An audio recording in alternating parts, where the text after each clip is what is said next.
we are about to begin working on our very first prototype, where we'll make a vehicle that can drive down the road.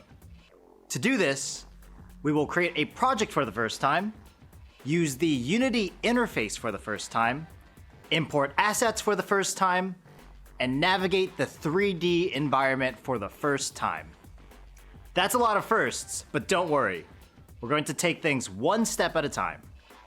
By the end of this lesson, you will have your first prototype with a vehicle and obstacle set up on the road. As you know, Unity is a powerful professional program with a ton of functionality. So when you open it for the first time, you may feel a little overwhelmed by all of the windows and buttons and icons, but with a little time and practice, you'll be able to move around this interface with your eyes closed.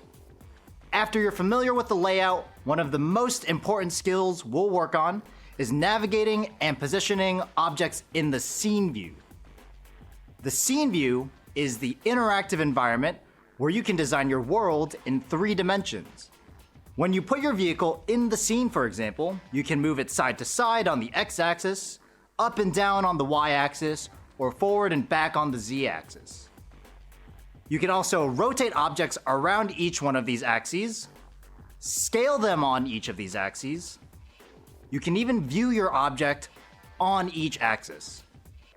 You can think of Scene View as the movie set for your project, where you can see all the behind the scenes stuff that the audience won't necessarily see.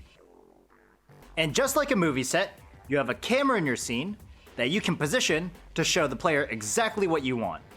In Unity, what you can see through the camera is called the game view, since it's the view that the player will have during the game. So for this prototype, we wouldn't want the camera here or here, so we'll position it behind and above the vehicle, giving the player a clear view of the road ahead. And to make all that happen, I'll see you in Unity.